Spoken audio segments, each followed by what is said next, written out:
Rail में कुछ मवाली सिगरेट पीकर प्रियंशु की तरफ धुआं निकालते हैं।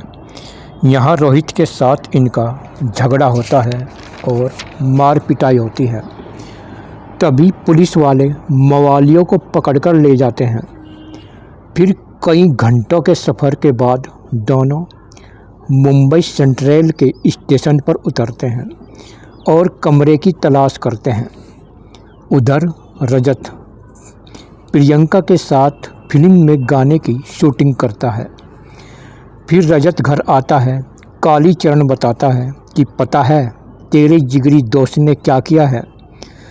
उसे तेरी प्रसिद्धि से इतनी जलन होने लगी थी कि वह अपना घर बेचकर भाग गया और उसने इतना घटिया काम किया है कि अपनी बहन को ही प्रेग्नेंट कर दिया था।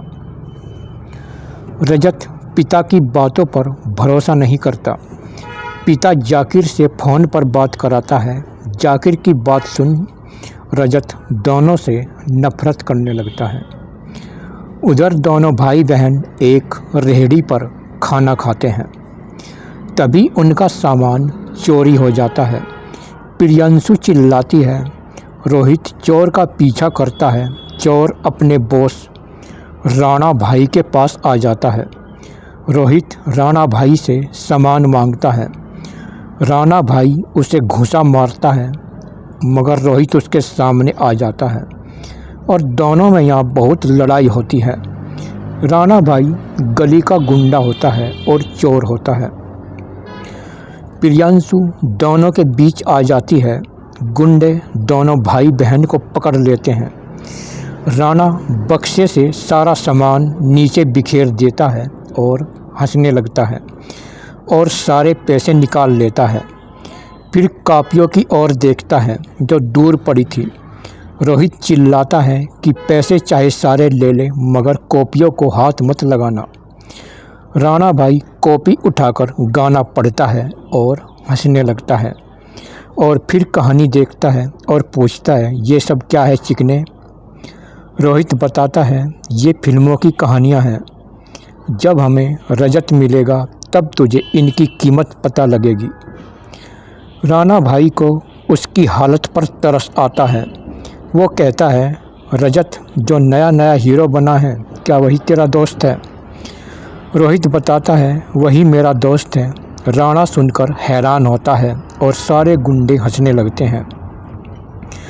राणा दोनों को छोड़ देता है और कहता है अगर ये सच में तेरा दोस्त है तो फिर तो मुझे भी तेरे साथ फिल्मों में काम करने का मौका मिल जाएगा।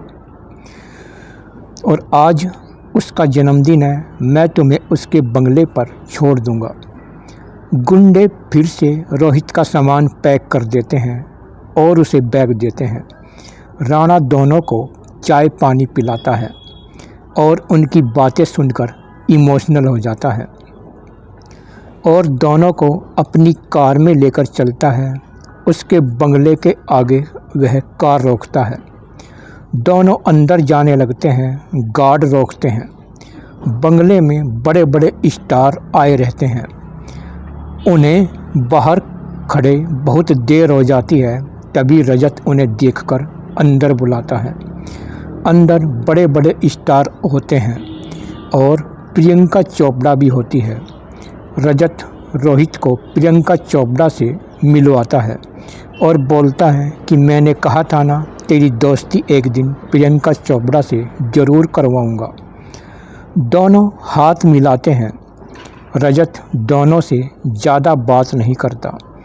फिर कालीचरण दोनों को एक रूम में लाकर घमंडी बातें करता है और कहता है यहाँ से पार्टी के बाद चले जाना क्योंकि रजत की शादी प्रियंका चोपड़ा से होगी।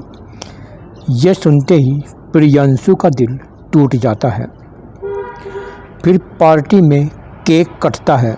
रजत प्रियंका को खिलाता है। रोहित भी टूट जाता है और फिर यहाँ पर डांस चलता है। प्रियंशु रजत को प्रियंका की बाहों में देखकर दर्द भरा गाना गाती है और गाना गाने के बाद रोती हुई भाई को लेकर पार्टी से निकलकर बाहर गेट पर आ जाती है और बुरी तरह रोती है। रजत उनकी तरफ देखता भी नहीं। दोनों दोस्त गेट पर आ जाते हैं। राणा भाई अपनी कार में बैठा हुआ उन दोनों को रोते हुए देखता रहता है और राणा भाई कहता है, ये मुंबई है, यहाँ कोई किसी का नहीं होता। मुझे तो पहले ही पता था कोई किसी का दोस्त नहीं होता। दोनों राणा से वापस रेलवे स्टेशन चलने को कहते हैं कि हमें रेलवे स्टेशन छोड़ दे। राणा भाई कहता है, बस मान ली हार जिंदगी से।